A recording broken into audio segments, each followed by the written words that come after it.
Эркам онлайв. Екі дүние бақыты жайында подкаст. Лохотроники мен қадалдым деген секілді. Соғыс соңында мошенник болып шықты. 7 миллионға қадап кетті ғой енді. Кім болсаң да сен байлыққа жете аласың. Не нәрсе арқылы? Қаржылай сауаттылық арқылы. Қазақ байыса кафеден шықпайды дейді. Аузу биллахи минаш шайтанир раджим. Бисмиллахир рахманир рахим. Алхамдулиллахи раббил аламин. Вассалату вассаламу аля расулилля ва аля алихи ва сахбихи аджмаин деп бастайық. Былай айтқан кезде әрбір отырыстың, әрбір жиынның былай айтқан кезде кафараты, өтемі ретінде солай бастау керек екен. Бүгінгі біздің қозғайтын тақырыбымыз қаржылай сауаттылық жөнінде болады. Осы бойынша яғни кәсіпкер адамның болсын, фрилансер адам болсын, қарапайым жұмыста жұмыс жасайтын адам болсын, кез келген адамға былай айтқанда ақшаны не только таба білу, былай айтқан кезде қазір өзіңіз білесіз, Wildberries, Каспи, одан кейін басқа ақша табудың жолдары өте көп. P2P арбитраж деп жатады, неше түрлі жолдары бар. Но ақшаны жарата білу, ақшаны сақтай білу және ақшаны көбейте білу жөнінде көп адам ойлана бермейді. И осы жөнінде қандай да бір сұрақтарыңыз бар ма сізде? Сұрақтар, как сделать так, чтобы твой доход был побольше, но одновременно расход был полезным дейді ғой, андай. Орнымен кеткен сияқты ма, или тиімді сияқты ма, бет алды кетпейтін дейді. Айтады ғой, чем больше доходов, тем больше расходов дейді да. Мен соған келіскім келмейді. Доход больше бола берсін, расход аздау болсын деген ғой. Дұрыс айтасыз. Негізі бұл нәрсені финансовый грамотностьта принцип Паркинсона дейді. Яғни Паркинсон заңдылығы деген нәрсе бар. Қаржылай тәуелсіздікте, то есть қаржылай сауаттылықта. Например, сіз қанша көп тапқан сайын, әрдайым сіздің табысыңыз көтерілген сайын шығындарда соған ұмтылатын болады. Это ол заңдылық. Мысалға адам воля-неволя солай жасайды, өзінің по природе қабылдайтын шешімі. Например, бұрын соңды автобуспен жүрді. Раз, например, 300 мың табыстан 500 мыңға табысы көтеріліп кетті. И, например, машинамен жүре бастайды, таксимен жүре бастайды. Бұрында үйден тамақ алып келетін, қазір кафеде іше бастайды. Мынандай сөз бар ғой, қазақ байыса кафеден шықпайды дейді. Былай айтқан кезде дұрыс айтасыз. Мен қуанып отырмын. Жаңағыдай соны дұрыс емес деп айтып жатқаныңызда. Енді бұны реттеудің өзінің ережелері бар. Бұны біз ақшаны жарата білу деп атаймыз. Самый ең бірінші бастайтын этап ол просто так вести личные финансы. Яғни просто так жазып жүру. Өзіңіздің тапқан табысыңызды күнделікті қанша түсіп отыр, соны жазасыз. Оны приложенияларда қазір жазуға болады. Ау? Жазып жүрмін как раз. Жазу, доход, расход бәрін. Каспиді ашып қойып тұрып жазатын болғанбыз қазір. Жақсы, супер. Осы нәрсені көп адам қолданбайды. Просто так сіздің жазып жүргеніңіздің өзі қаржылай сауаттылық бойынша 20%-ға сіздің табысыңыз үнемдейді. Сіз өзіңіз байқаған боларсыз, жазғанға дейін қалай болды, жазғаннан кейін қалай болғандығын, уже сіз менің ойымша үнемдеп бастадыңыз, иә?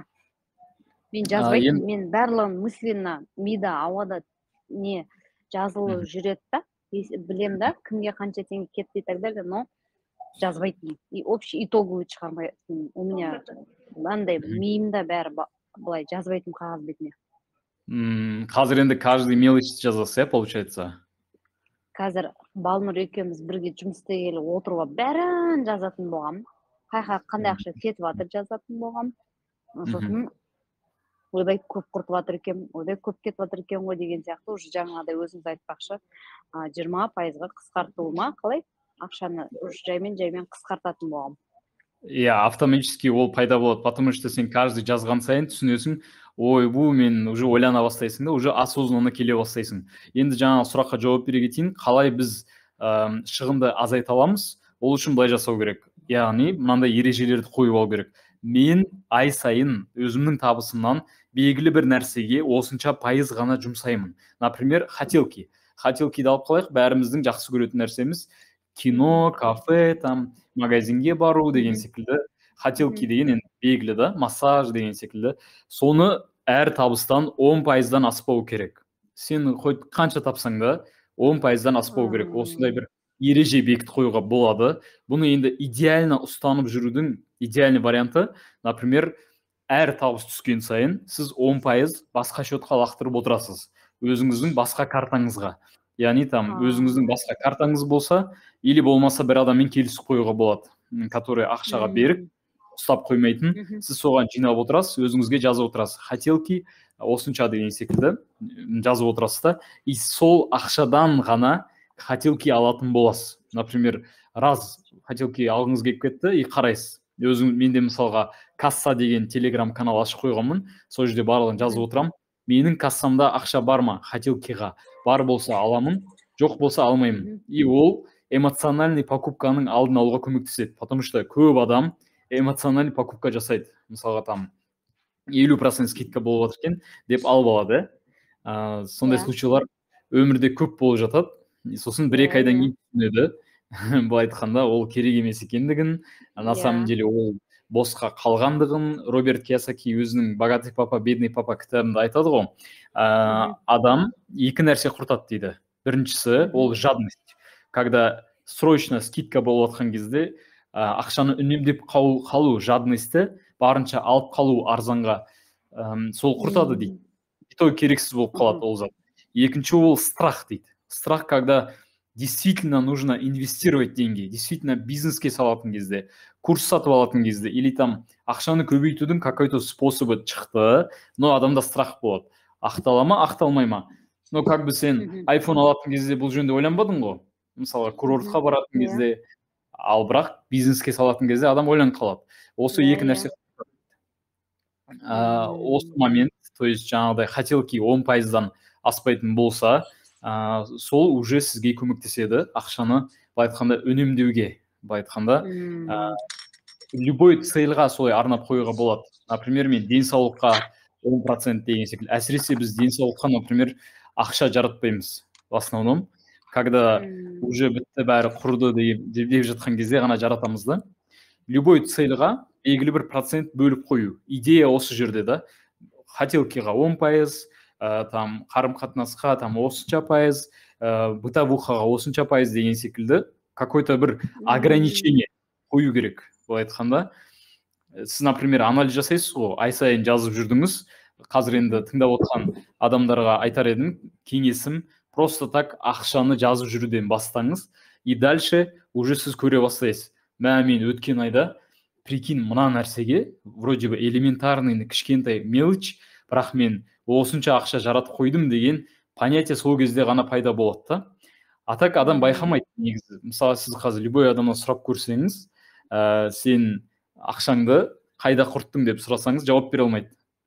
Ол тупо есептеп бере алмайды сізге. Ал ойында жоқ болса, оны тратить етуге стоило или не стоило деген сияқты да. Осы нәрсемен келісесіз бе жалпы? Келісем. Бана алып атқанда байқалмайды, білінбейді да.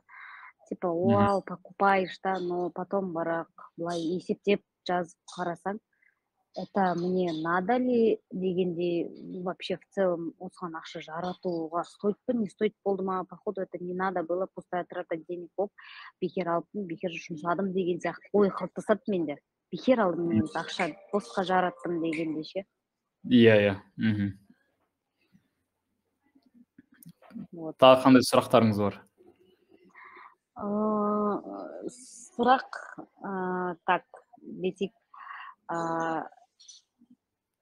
қалай айтсам екен, бір, например, менде кейде мынандай болады да, что бір пландар, идеялар туындап атады да, например, үш жақтан келіп атады бір идея да, бірақ оған ақша салу керек болады да. Иногда местами мен ойлаймын, үшеуіне де ақша салсам, ертеңгі күнде үш жақтан да ақша түседі ғой деген сияқты ше. В данный момент мен қазір вложение салып атам, бірақ ертеңгі күнде ол маған үш жақтан доход болып түсіп отырады деп. Но миымдағы бір таракандар айтады, үш жақтан ұстаймын деп, ортасына кетіп қалмайсың ба деген сияқты да. Екемен ұстаған суға кетеді деген дей ма? Иә, и андай да, может бір тірлікті ғана алып, соған жаймен вложение құйып істей берген дұрыс па деген сияқты ой келеді да, бірақ бір жағынан бір тірлікті алып алып мыжып отыра бересің ба, оны айлап жылдап зачем?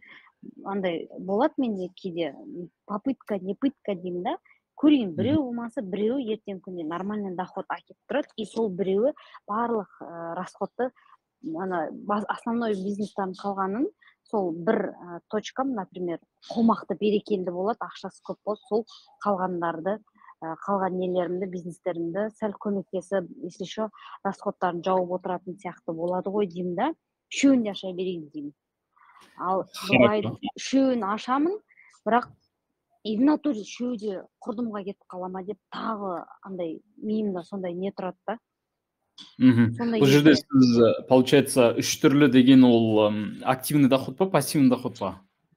То есть сіз бизнес жөнінде айтасыз, бизнес жөнінде активный доход. Например, бір магазин аштым, одежды, бір салон аштым, красоты, и біреу жаңағы аштым, там нижний белье, домашний тапочки магазин, да, үшеуіне кішкене шағын болса да магазин ашқым келеді дейінші, я открываю понемножку, но иногда бывает понемножку ашқанның өзінде де үш жаққа бірдей көңілі бөле алмайсың, үш жаққа бірдей ақша жеткізе алмай қаласың, сол кезде выгорание болып, аз-аздан салған үш бизнеске де салған ақшаң өзі әжептәуір ақша болып қалады, сол ақтамай қалса ше, сонша салған ақшаны үш жақтан да доход етіп түспей қалса ше деген сияқты сразу ойыма сондай келді. Хорошо.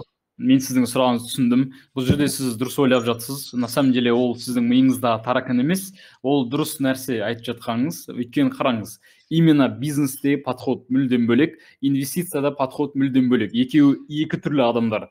Бизнесте, именно бизнеске келетін болсақ, үш түрлі бизнесті бірге алып жүру деген, ол когда болады олай жасауға? Если сіз, мысалға, бір бизнесті бастадыңыз, Wildberries, например, бастадыңыз да, соны система қойып қойдыңыз, мысал ретінде да, уже сіз операционканың сыртына шықтыңыз. Сізде ключевой игроктар бар, мысалға да, менеджер маркетплейсов бар, дизайнер бар, снабженец бар, былай айтқанда тағы не нәрсе керек ол жерге. Бүкіл адамдар бәрі бар да, сізде операционка қойдыңыз, сіз жоқта да бизнес на автопилоте жұмыс жасай алса, кейде сондай болады ғой, сіз жоқта кейде бизнес құрдымға кетеді, кейде сіз жоқта ол керісінше процветать етіп көтеріліп жатады. Ол сіздің системаға қоя білуіңізге байланысты. Если система қойылған болса, екінші бизнес аша беруге болады. Вполне да. Кейін екінші бизнес система қойып, үшіншісіне өтуге де болады. Или даже идеальный вариант, мысалға Жеңіс Есенгелдин деген өзіміздің қазақтың долларовый миллионер бауырымыз бар, былай айтқан кезде, сол кісі не істейді? Әртүрлі бизнестерді бастайды да, өзінің бизнесінен как акционер ретінде шығып кетеді. Былай айтқанда мен 100% долям болды бизнесте, мен бірақ саған 70% беремін деп ключевой адамдарды қояды да, сен операционный директорсың, сен бір жағынан бизнес партнерсың, и сенде 70% доля болады, менде 30 ғана процент болады, но я не участвую, еш нәрсеге қатыспаймын дейді. Еш нәрсеге араласпаймын, түк жасамаймын, просто менде доля болады бұл бизнестан. Деген секілді өзіңіздің бизнесіңізден шығып кетуге болады да, ондай да возможность бар. Но сіздің случайыңызда мен идеальное решение былай деп айтар едім. Например, сізде қазір основной направление, основной бизнес қандай сізде? Менде ма, қазір ма? Иә. Сол интернет-магазин плюс обучение и кішігірім товарка. Иә, например, осы направлениемен сіз активный доход табасыз. Яғни активный доход, пассивный доход жасауға өте маңызды. Пассивный доходты, былай айтқанда, ауадан жасау өте қиын. Ол жерде там дұрыс емес шариғатқа қайшы способтар болуы мүмкін, кредитное плечо деген секілді, или болмаса инвестор тарту арқылы жасауға болады да. Ал сіздің случайда сізде активный доход бар. Енді сіз былай жасайсыз. Мен сізге четкий формула айтайын. Осындай бизнесі бар адамдар қазір тыңдап отыр. Ол адамдарға айтатын кеңесім, былай айтқанда, активный доход это не самые лучшие, да, былай айтқанда, бұл өмірде тек қана активный доходпен адам өзін байым деп санай алмайды. Роберт Киясаки өзінің жаңа кітабында айтады, былай айтқанда, бай адам деген қандай адам? Қанша уақыт сен түк жасамай өмір сүре аласың, сонша уақыт сенің байлығың дейді. Сенің байлығыңның дәрежесі сондай дейді.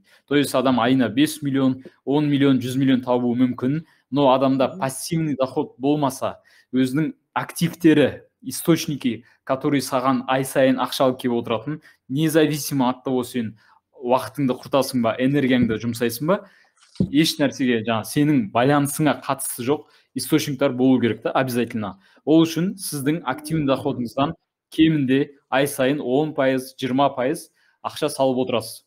Қандай инструменттерге инвестиция жасайсыз. Былай айтқанда, кемінде 10% ол реально любой адамға, даже сіз енді қазір табыс жағынан сізде проблема жоқ екенін білемін, но табыстан проблемасы бар адамдар бар. Айына 150-200 мың ғана табатын. Ол адамдарда 10%-дан жинап, былай айтқан кезде инвестиция жасай алады, который сіздің уақытыңызды алмайтын. Ол қандай? Мысалға, Николай Мрачковский деген кісі бар, долларовый миллионер. Ол кісіде 28 источник пассивный дохода бар. Былай айтқанда, әр түрлі жерлерден постоянно ақша түсіп отырады. Ол морской контейнерларды арендаға өткізеді, доходный гараждарды арендаға өткізеді. Былай айтқанда, ол, например, криптовалюта болуы мүмкін, но криптовалюта рискованный инструмент. Оны енді өзінің портфелінде доля 5%, ары кетсе 10% болу керек. Сосын доходные сайты, сайт, который пассивный доход алып келетін, YouTube каналы бар. YouTube тоже пассивный доход алып келеді, долгосрочный перспективада, я. Акция, фондовый рынокқа инвестиция жасау деген секілді тақырыптарға кіру керек та сізге. Сол кезде сіз основной бизнесіңізді алып жүре бересіз, но сізде қосымша пассивный доходтар болады. Мысалға, мен де қазір кішігірім акциялар сатып алып жатырмын. Приятно, аз болса да дивиденды түсіп отырады. Мен оған айына ары кетсе 5 минут уақыт бөлетін шығармын, мысалға да. И сонда источник жасауға болады. Фондовый рынокта енді доходность бойынша келетін болсақ, в среднем 10% бізде СНГ бойынша, ал Америкада, шетелде 5% ай сайынғы доходность.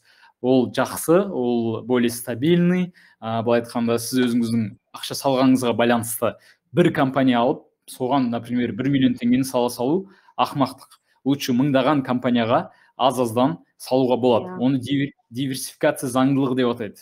Былай айтқанда, қаржылай сауаттылықта не клади все яйца в одну корзину. Фондовый рынок бұл бір вариант ретінде ғана. Бұл жерде доходность 10%, 12, кейде 15-ке барады. Уоррен Баффет 20-дан аспаған. Уоррен Баффет бүкіл әлем бойынша. То есть сізге келіп біреу үлкен доходностьті уәде беретін болса, скорее всего, это пирамида. Былай айтқанда. Сосын андай нәрсе бар. Доходный гаражи деген темасы бар. Осы нәрседе мен жалпы жақсы эксперт болып табыламын. Подкастты естіп жатқан кісілер қызығатын болса, бірге жасасақ болады. Былай айтқанда, инвестор ретінде кірсеңіздер болады. Доходный гаражи темасына қазір үлкен боль адамдарда, қалалық адамдарда өзінің жаңағы артық заттарын балконда сақтағысы келмейді. Былай айтқанда, ол проблема, Марокко деген секілді. Или кейде адамда, например, машинасы аяғасына ДТП-ға түсіп, авария болып бұзылып қалады. И просто неисправный машина болып қалады. Оны сатқанға дейін машинасын бір жерде сақтау керек. Не істейді олар? Гаражды арендаға алады. Былай айтқанда, немесе музыканттар болуы мүмкін. Мен целевой аудитория зерттеп шыққам. Кейбір музыканттарға, например, домда, былай айтқан кезде жилой домдарда музыка айту проблема. Өйткені көршілер жалобы етеді, полиция шақырады. Оларға шетте тұрған бір гаражды арендаға алып, сол жерде дайындалған более выгодно, да? Сондай доходный гаражы деген тематика бар. Бұл жерде средний доходность 30-40%. Былай айтқан кезде сіз қанша ақша саласыз, соның 30-40% годовой доход. Өз-өзін ақтайды қанша уақытта? 3 жылда где-то ақтайды да, 2 жылда, кейбір гараждар даже 1 жылда ақтайды. Сосын сізге пассивный доход әкеліп отырады ай сайын. Ол үйден супер да, көбісі үйді, квартираны арендаға өткізеді. На самом деле квартираны помесячно айға жаңа өткізу, ол не очень выгодно, потому что ол жерде годовой доход 5%, 6% да максимум. Ол ремонты бар деген секілді әңгімесі көп, и пайдасы өте аз да. Лучше сол жаңағы тот же самый гараж, сізде 10 гараж болса, уже бір квартираның, былай айтқан кезде, бір комнаталы квартираның тең болады да, табысы. Сондай бір инструменттер сіз кездестірдіңіз бе өміріңізде жалпы инвестицияға байланысты? Жоқ, мынандай гараж темасында, там гаражға жаңағыдай ақша бөліп, сондай бір неге ақша салу деген нәрсені не қылмадым. Бірақ менде андай инвестор болу, партнер болу деген болды да. Бірақ всегда дұрыс емес болды. То есть маған плюс болып келген жоқ. Соны инвестор, партнер болу қаншалықты дұрыс деп ойлайсыз? И вообще инвестор болсаң, саған соншалықты пайда келетіндей нәрсе деп ойлайсыз ба? Вообще инвестор деген аты ғана болмаса, я думаю, білмеймін, или мен дұрыс емес жаққа салдым, по-моему, дұрыс емес адамға. Содан кейін маған минус болып келді ма? Жалпы инвестор болып қаншалықты жақсы табыс табуға болады? Или инвестор болған дұрыс па? Давайте екі сұрақ талқылайық. Біріншісі, негативный опыт. Инвестицияда мынандай нәрсе бар. Негативный опыт деген ол өте опасный нәрсе. Самый начало кезінде. Сіз жаңадан бастадыңыз, сразу тарс негативный опыт болды. Мен тура сіз сияқты тренер психотипа ENFJ тренерді танимын. Қазір мен енді психотип тақырыбына қозғалып жатырмын. Тоже ол кісі бастаған, көрген, инвестиция салып көрген, но брокер алдаған да, мошенник болып шыққан. Бұл жерде қараңыз. Если сізде алғашқы инвестицияңыз негативный болса, көп адамның беті қайтып қалады негізі. Айтады, ой, инвестиция это жаман екен, это лохотрон екен, мен қадалдым деген секілді. На самом деле инвестиция тақырыбында мен де қадалғанмын. Криптовалютаға ақша салдым. Өте рискованный инструмент. Степен деген кроссовки болған. Естіген болсаңыз, жүріп ақша табасың деген оферлер болды ғой. Естіп пе едіңіз сондай нәрсені? Жоқ, естіпедім. Вот, например, криптовалюта саласына мен ақшамды құйып, 1,5 миллион теңге банкрот болдым. Неге? Потому что мен стабильность жоқ жерден стабильность іздедім. Криптовалюта өте опасный рынок. Ол жерде доходность бешеный болуы мүмкін. То же самый банкротство да бешеный болуы мүмкін. Да? Қай жерде высокий доходность, сол жерде риск те высокий. Қай жерде низкий доходность, ол жерде риск та төмен болады. Бұл бірінші мәселе. Сізде негативный опыт болды, но осымен тоқтамау керек. Николай Мрачковский деген доллары миллионер, Максим Темченко деген доллары миллионер. Сол кісілердің барлығы негативный опыттан, банкроттан бастаған. Енді бұл бірінші сұрақ жауап бере кеткен. Екінші сұрақ, инвестор болуға вообще стоит па? Инвестор болсаңыз, сіздің мақсатыңызға байланысты. Сіз баснословный деньги тауып пахать еткіңіз келе ма? Тогда это бизнес. Бизнес это про это. Инвестициядан қарағанда бизнесте ақша көбірек негізі да. Көбірек емес, 10 есе, 20 есе көп деп айтсам болады да. Бизнеспен айына 10 миллиондап, 20-30 миллиондап, 100 миллиондап табуға болады. Но это, смотря сіздің өзіңізге байланысты. Сіз пахать етіп тапқыңыз келсе, пожалуйста. А если сіз мен 10-20 миллион емес, маған хотя бы айына 500 мың теңге, 200 мың, 1 миллион теңге стабильно түсіп отырса, сіздің базовый потребностіңізді жабатын, но без моего участия. Мен бала шағама көңіл бөлгім келеді, мен отбасыма көңіл бөлгім келеді, өмірінің рахатын көргім келеді, мен тек қана ақша табу үшін жаралмадым, мен әлемді шарлағым келеді, мен өзімнің миссиямен айналысқым келеді. Мысалға, ENFJ-да психотип, тренер, ол не нәрсе? Ментор болу деген секілді, адамдарға көмектесе білу, біреудің потенциалын аша білу. Сіз как бы инфобизнеспен, менторлықпен ақша үшін емес, адамдардың өмірін өзгерту үшін айналысуыңыз мүмкін да.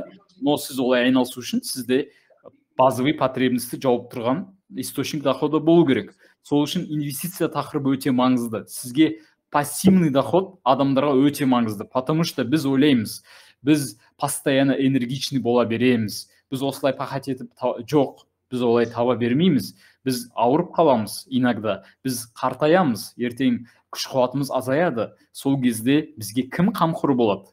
Бұл айтқанда, кім бізге обеспечивать етеді? Неге Американың мысалға қарттары не істейді? Бүкіл әлемді шарлап, өмірдің рахатын көріп жүреді. Ал біздің қарттар не істейді? Пенсия 50 мың теңге, 100 мың теңгелік пенсиямен отырады да. Мен үлкен пенсияны айтып отырмын. 200-300 мың теңге алатын пенсияларда бар шығар, но в основном 50 мың теңге сондай ғой пенсиялар, иә? Өмір бойы 50 мың, 100 мың немере бағып. Соны өмір бойы пенсиясын алып отыра береді.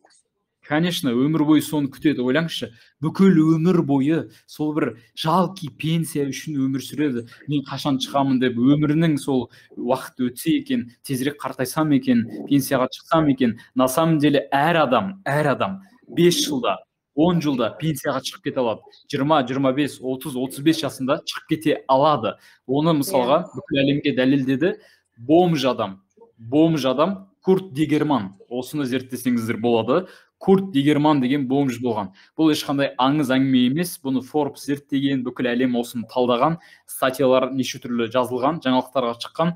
Курт Дигерман деген бомж адам, былай айтқан кезде ол не істейді? Ода көк тиын ақшасы болмайды, адамдардан қайыр тілейді. Сол садақаға алған ақшасын, бутылкаларды сатып жинаған ақшаны Швеция компаниясының акцияларын сатып алуға жұмсайды. То есть ол бара салып, о, кайф, жақсы болды, донер жеймін, кафеге барып лағман жеймін деген жоқ. Былай айтқан кезде біздің қазақтар ақша көп тапса болды, ақшаны көп құта бастайды ғой. Ол не істеді?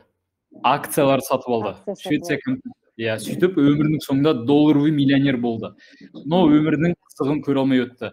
Бірақ бүкіл тарихқа үлгі болып қалды, что любой адам, независимо от того, сен техничкасың ба, поварсың ба, бизнесменсің ба, Wildberries ба, Каспий ма, дизайнерсің ба, разница жоқ. Кім болсаң да сен байлыққа жете аласың. Не нәрсе арқылы? Қаржылай сауаттылық арқылы. То есть ақшаны басқара білу. Ақшаны бізге мектепте, университетте үйретпейді. Ақшаны басқара білуді, ақшаға деген қарым-қатынасты, оны байлар ғана біледі. Ал байлар, мысалы, Роберт Кийосакидің «Богатый папа, бедный папа» кітабын оқуға кеңес берем. Ол кітап сіздің перевернет ваше сознание. Бұл айтқанда ақшаға деген сіз түсіне бастайсыз. Актив деген не, пассив деген не. Бұл айтқанда актив деген сізге ақша алып келетін нәрсе, пассив деген қалтадан ақша суыратын нәрсе. Байлықтың формуласы өте жеңіл. Просто сіз активті көбейте беріңіз. Сіздің қалтаңызға ақша алып келетін нәрсені көбейте беріңіз, болды, бай боласыз да. Ал қалтадан ақша суыратын нәрсені азайта беріңіз. Ол, например, бір зат, еще актив, еще пассив болуы мүмкін, өзіңізге байланысты. Например, машина сатып алдыңыз. Машина сізге пассив болуы мүмкін. Ай сайын там оның ремонты бар, оның там техосмотры бар, оның бензині бар деген секілді. Сіз оны просто так для себя жұмысқа барып келуге алсаңыз, тұнып тұрған шығын, былай айтқанда, не выгодно, да? Одан такси выгодно. А если сол машинамен таксовать етсеңіз, ал еще лучше сол машинаны арендаға өткізсеңіз, таксистерге. Мысалы, Яндекс таксимен айналысатын менің таныс кісі бар менде. Сол кісі айтады, мен ай сайын 300 000 теңге төлеймін осыларға дейді да, осы машина арендаға алғаным үшін. Маған кезінде осындай машинаны алып арендаға өткізуім керек еді деп өмірінің уже 50 жастан асқаннан кейін, өмірінің соңғы кезеңдерінде көп адам ойлап жатады. Активно барахолкада жұмыс жасап ақша табатын адам да айтады, мен көп жаңағыдай кезінде контейнер алып қойым керек еді, морской контейнер, қазір арендаға өткізіп отыратын едім. Мысалға морской контейнерді, бір морской контейнерді 7-8-ге бөліп арендаға өткізуге болады. Кладовка ретінде, например, там әртүрлі бизнесмендер, кішігірім товарын бизнес бастағандар керек болады оларға, иә, мысалға арендаға ай сайын выгодно 20 000 теңгеге жалдай салу контейнерді 8-ге бөлді, 20-ны 8-ге көбейтіңіз, 20 000-ды уже ай сайын сондай табыс әкеліп тұрады. Пассивно. Сіз ештеңе жасамайсыз, просто оған кілтін бересіз. Бұл айтқанда басында бөлдіңіз жарайды, ремонтқа қандай вложение болуы мүмкін, қандай да бір жеріне арендаға төлейсіз.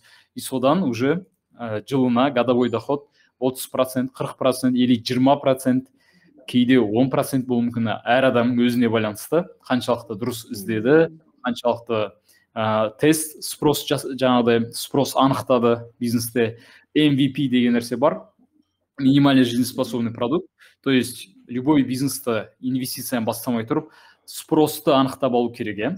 Сол нәрсеге қалай грамотно келді, соған байланысты да өзінің доходності. И сондай нәрселерге ақша салу керек деп айтар едім. Если сіз действительно өмірдің рахатын көргіңіз келсе, сіз бизнесте қашанға адам мысалға пахать ете береді. Ол всегда бола бермейді ғой. Иә, конечно. 40-қа дейін жұмыс істесем, ары қарай жұмыс істегім келмейді. Маған жұмыс істесе екен деймін. иә, дұрыс айтасыз. Например, адамда уже өмірінің бақытын көре бастайды. Ты будешь жить не ради выживания, а просто сен өзіңнің миссияңды орындап, өмірінің рахатын көре аласың да. Например, кезінде үлкен 4 имамдар болды ғой. Жаңағы имам Ахмад Ханбаль, имам жаңағыдай Малики, Шафии және өзіміздің Ханафи. 4 имам кісі, 4 бизнесмен болған. Былай айтқанда, әрқайсысы өз бизнесімен айналысып, но үлкен жаңа үмметтің имамдары болды да.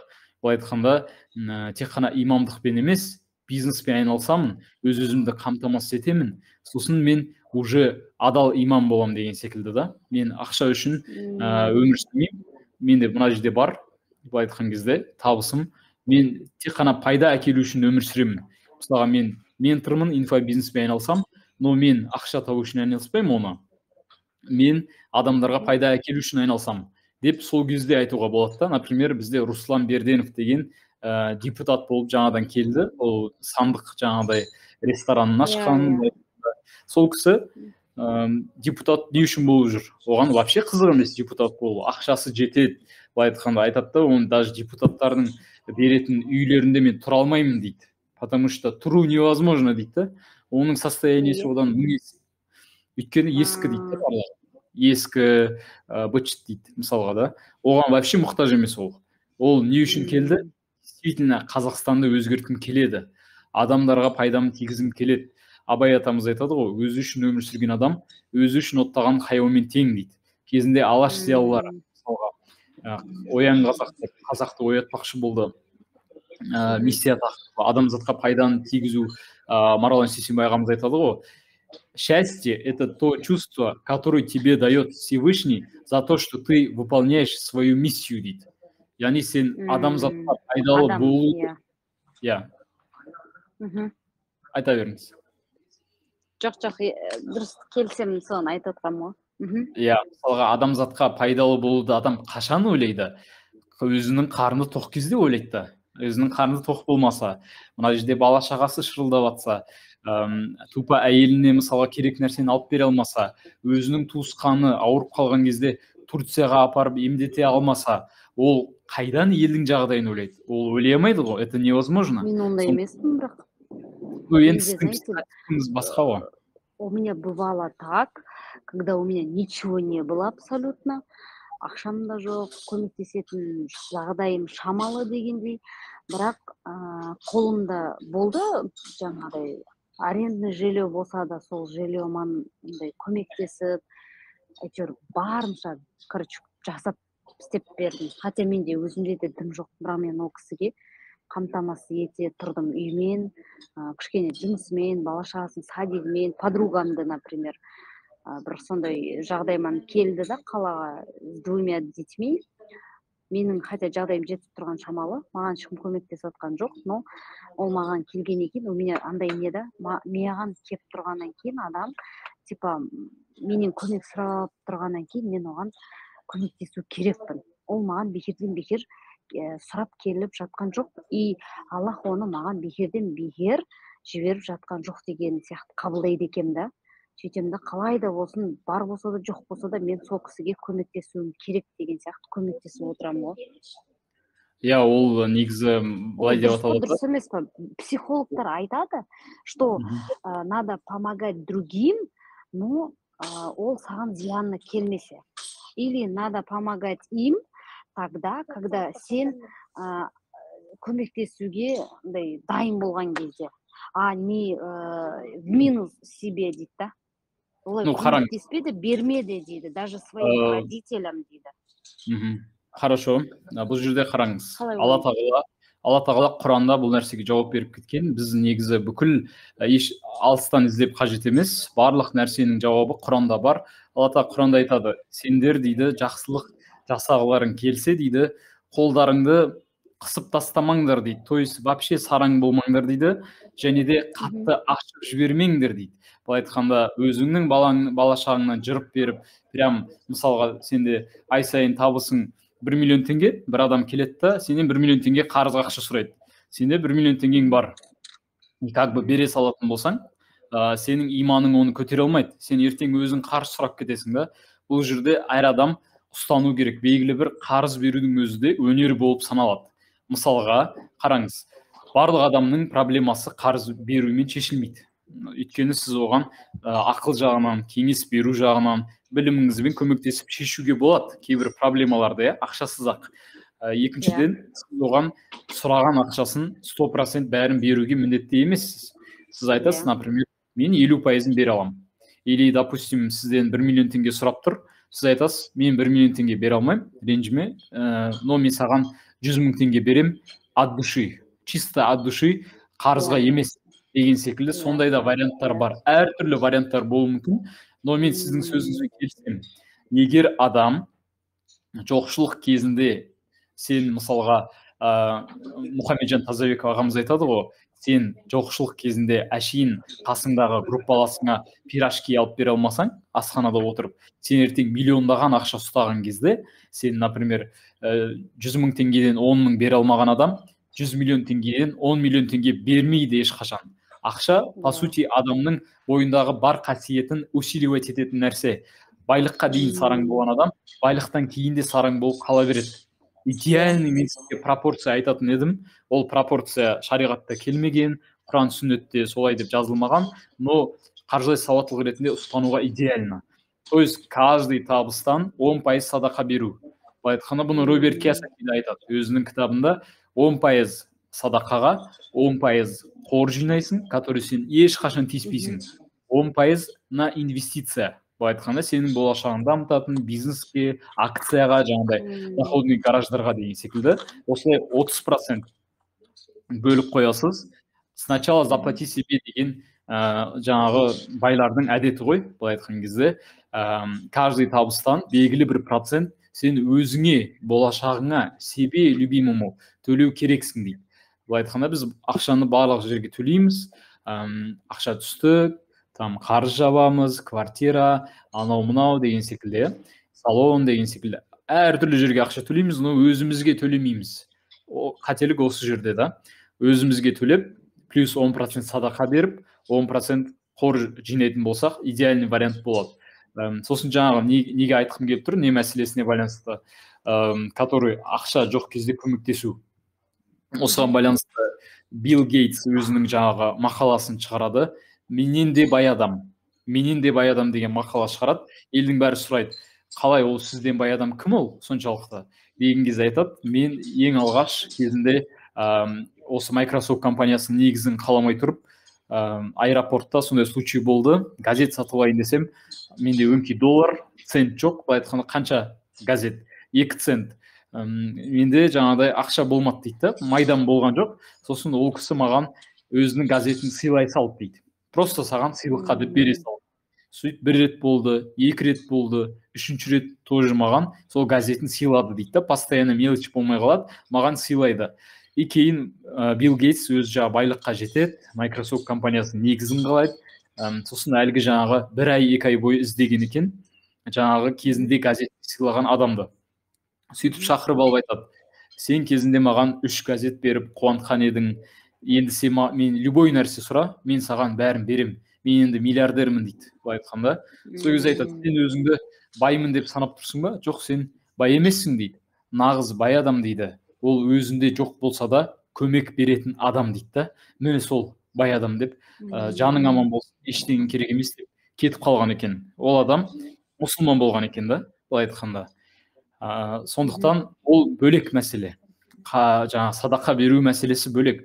Менің айтқым келіп жатқаны, сіз мамандыққа байланысты айтып жатырмын да. Сіз мысалға өзіңіздің сүйген мамандығыңызды, например, мен художник болғым келеді, или анау болғым келеді, мынау болғым келеді деген нәрсені қашан жасайды? Ол өзінің жаңағы минимально өмір сүруге жететін ақшасын, базовый потребности жапқаннан кейін барып айналысады ғой ол нәрсемен. Вот мен мысалға имам болғым келеді. Мен имам, үлкен ғалым кісі болғым келеді. Но мен дәл қазір ол нәрсемен айналыспаймын, потому что базовый потребность жабылмайынша онымен айналысу просто невозможно. Например, шетелге барып, Иорданияға, Турцияға, Аляскарға барып оқу үшін ақша керек. Мысалы, сол жағынан айтып жатырмын да. Онда дұрыс жасаппын онда. Маған бір рет подругам айтты. Не деді, жұмыс істе, сөйтті, ешкімге ештеңке сұраса да не қылса да берме, өзің жина, қор жина там и так далее деп. Енді айтты ғой, енді может өзі сөйтіп жасайтын шығар, бірақ қалай айтсам екен, мен оған айттым, мен өйтіп жинай алмаймын ақшаны дедім. Мен бір жағынан ұстанамын мына нені, сенде бар, например, кішкене болсын бар, бірақ саған бір сенен де жағдай қиын бір адам келіп тұра ма, ол сенен сұрай ма, мен оған берем деймін да, өзіме керек болып тұр, бірақ сонда да иногда арасында беріп қоямын да, и барынша оған көмектесіп жіберем, қалған маған Құдай өзі жеткізеді деп ше. Сосын барып и Құдай ары қарай өзі соған қарай береді, пейіліне қарай деп сөйтем да.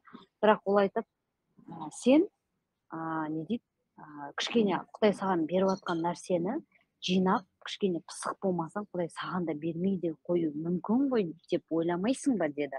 То есть ол саған беріп жатқанда сен бет алды жұмсап, жаңағы анаған бет, мынаған бет, сол жасап жатқан дұрыс деп ойлайсың ба дейді.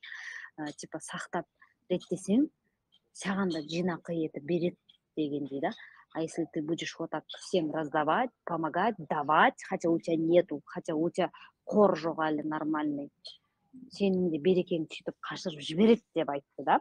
Сол қаншалықты кімдікі дұрыс, қалай или вообще бұндай жерде не істейді?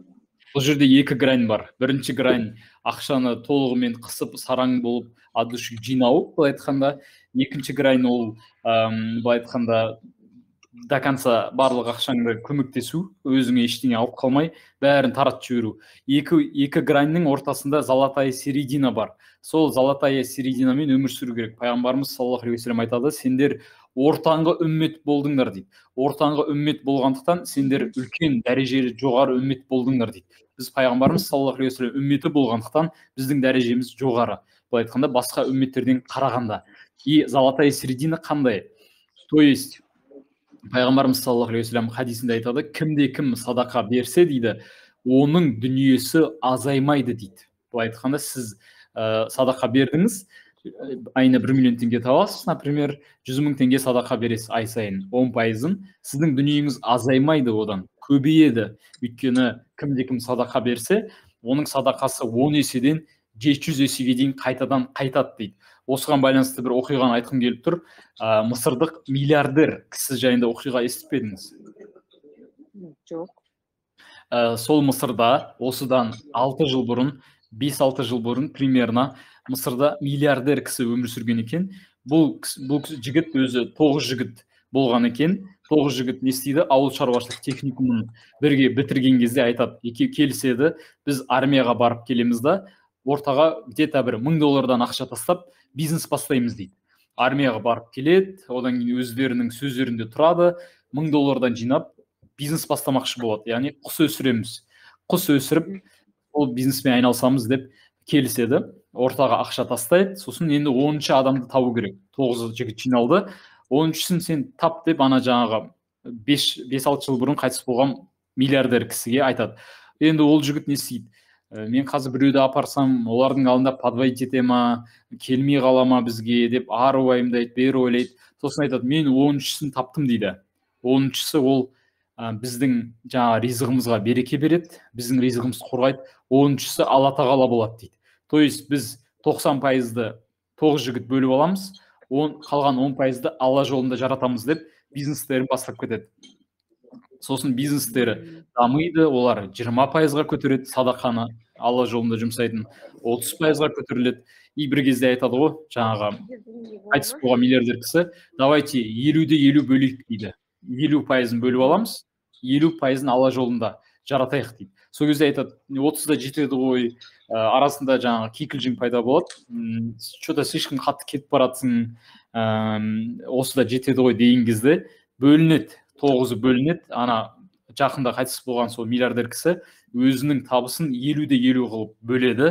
Алла тағала бизнесіне береке береді, миллиардер болады. Миллиардер болып, сосын айтады, я Раббым дейді, мен саған қызметшімін, 100% сенікі дейді. Бұл айтқанда өзінің ауылына университет салады, адамдар айтады, сен жындысың, университет болу үшін жд вокзал керек, темір жол керек, түгел бәрін салып береді ғой, өзінің ауылын көтеріп жібереді.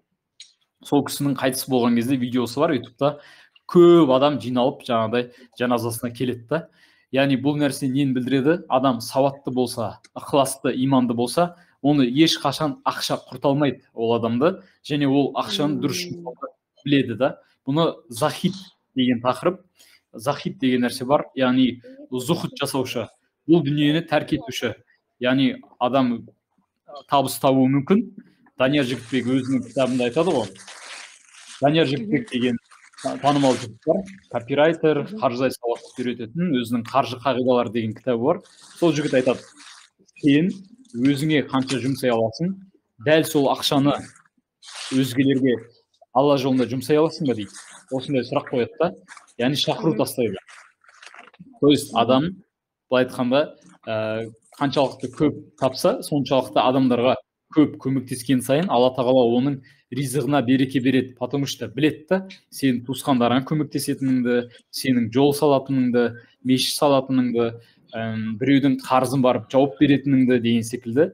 Соны білгендіктен керісінше Алла тағала сені миллиардер қылады да, одан сайын. Құдай қаласа, иә, аумин. Бірақ меніңше ондай сондай жаңағыдай көмектесіп не қылатқаннан кейін мен оны ана адамға мені саған садақа ретінде көмектесейін, болмаса берейін деген сияқты ой болмайды, айтпаймын да, аузыма да сол сөзді алмаймын да. Соны солай айту керек па? Или қағаздың дауысы қатты шығып отырсың. Просто андай, типа, просто это чисто от меня, от души деген сияқты қыламын да. Ал саған қарыз ретінде или садақа ретінде давай хорошо көмектесейін саған деп айтқан дұрыс па, дұрыс емес па? Или андай, қалай еді? Жоқ, жаңағы айтып отқан сөзіңіз, типа, садақа ретінде көмектесіп жатқаныңыз, или андай деп айттыңыз ғой енді. Но я так людям, когда что-нибудь делаю, я так не говорю и не думаю, да? Қараңыз. Бұл жерде бізде өз реттейді ары қарай деген ғой енді. Бізде қазақтар просто өте жақсы сұрақ қойып жатсыз. Қазақтарда просто мынандай нәрсе бар. Садақа дегенге сразу жаман ойлайды да. Типа андай біреуге біреу алдап кетеді, біреу мысалы дизайнер инфографика жасамай қояды. Сосын все саған садақа дейді да, короче. Мен саған садақа. Андай жаман мағынада қолданады да көп адам. На самом деле ол жақсы нәрсе да. Мысалға әйеліңнің бетінен сүюі садақа, өзіңнің бауырыңа жымиып қарауың садақа. Садақа деген ол жақсылық нәрсе да. Енді сіз қараңыз, дұрыс сұрақ қойып отырсыз. Сіз ол адамға айтпайсыз, конечно. Туысқаныңа барып, мысалға, мен саған садақа берейін, былай айтқанда сен осыдан қарызыңды жап деген сияқты. Ол айтады, өзін бейшара сезініп қалады. Мен не бейшарамын ба, мен саған қайыр тілеп отқан адаммын ба, бетіңе лақтыру мүмкін да ақшаны. Былай айтқанда, кет жоғал деп намыстану мүмкін. Сіз ол айтпайсыз оған, ни в коем случае. Сіз оған басқаша келтірсеңіз болады. Кезінде сахабалар қалай жасаған? Радиаллаху анху аджмаин, Алла тағала разы болсын, олардың барлығынан сахабаларымыз не істеді? То есть қазір әртүрлі дауыстар шығып жатыр да.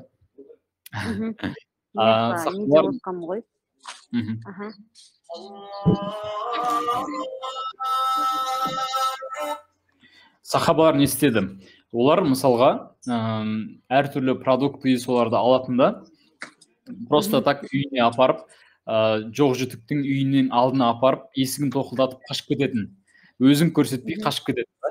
Сіз, например, тоже пайғамбарымыз саллаллаху алейхи вассалам айтады ғой, ең қайырлы садақа оң қолын бергенді сол қолын көрмесін дейді. Былай айтқанда, ол ең мықты садақа да, самый который ешқандай рия араласпаған, ешқандай ниет араласпаған, сіз соны просто так сол туысқаныңызға араласып жүрсеңіз болады. Араласып, қал жағдайын біліп, не жаңалық, или адамның шынайы жағдайын білу үшін, сен жағдайын қалай деп сұрама дейді. Сен одан қарыз сұра дейді. Сол кезде саған жағдайын айтып береді да, былай айтқанда. Полностью бәрін ашып береді. Қарыз сұрақ көріңіз, бәрін айтады. Ой, менде кредитім бар еді, қарызым бар еді, ана ремонт жасау керек еді деген секілді проблемаларын айтып бастайды. Сіз сөйтіп сұрап тексеріп көрсеңіз болады. Сосын ақырын технично Каспийіне салып жіберуге болады. Банкоматтан, Каспий Пэй счеттан, сосын адам шок болады. Да, ну маған ақша түсті деп мәз болып жүреді. Қайдан білсін Раушан жібергенін. Былай айтқанда. Солай способтармен көмектесуге болады да. либо просто алдына келіп, реально сен менің туысқанымсың, мен саған көмектескім келеді деп көмектессеңіз де, онда тұрған ештеңе жоқ та, в принципе. Ал сіздің жаңағы ниетке байланысты қойған сұрағыңыз да былай болу керек. Ешқандай амал қабыл болмайды, егер екі нәрсе болмаса. Біріншісі, сізде ниет Алла разылығы үшін болу керек. Екінші ниет шариғат бойынша жасалу керек та. То есть сіз беретін кезде, я Раббым, бұл сенің разылығың үшін берейін деп жатырмын.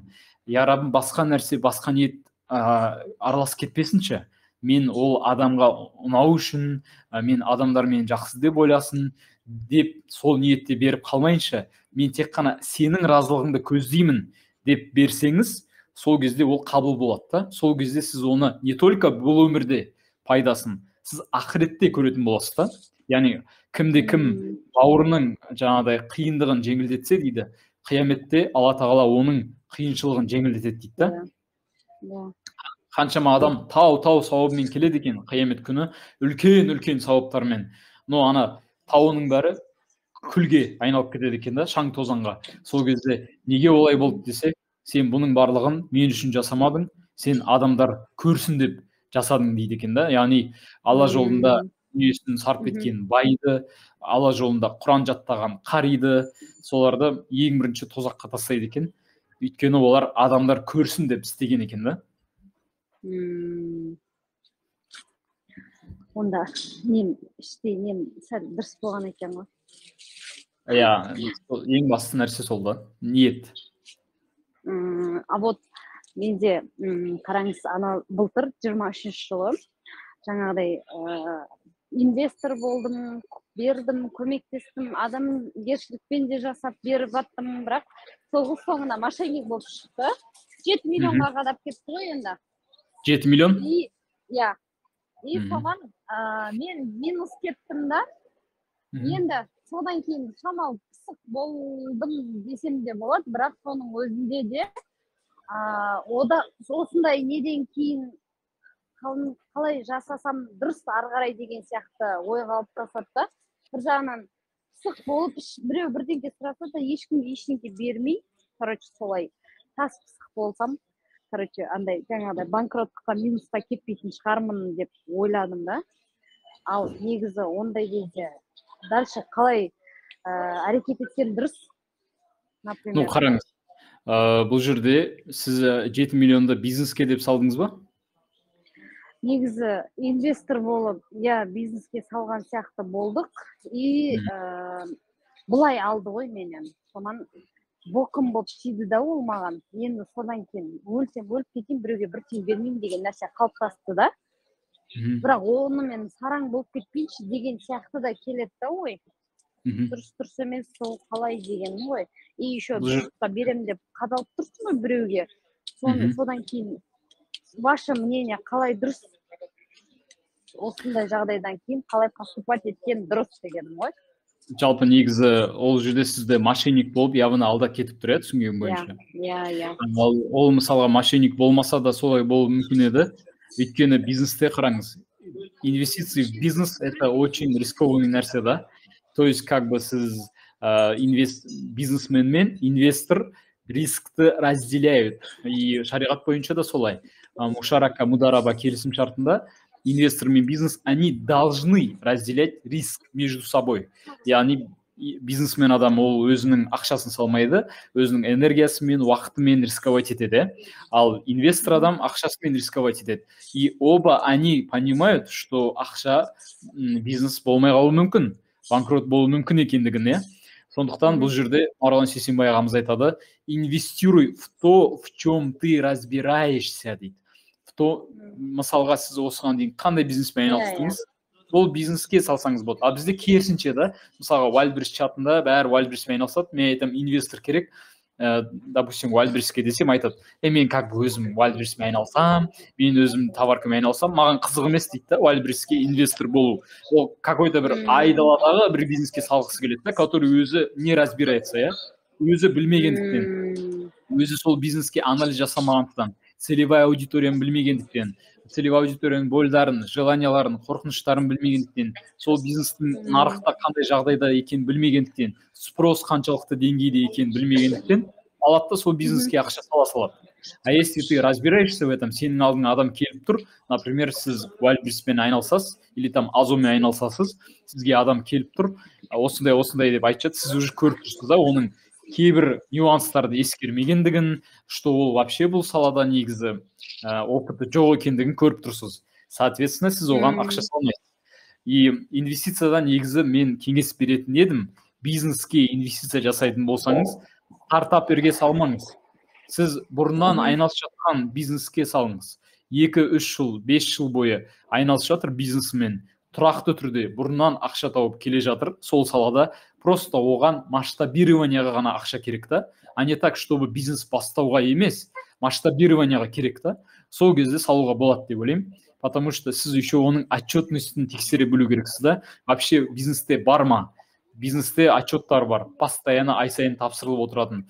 RNP отчет, тағы да басқа отчеттың түрлері көп, соның барлығы қаншалықты деңгейде, оның бәрін тексеріп алғаннан кейін, рискті бәрін өлшегеннен кейін барып тапсыру керек та. Негізі Жеңіс Есенгелдин ағамыз айтады,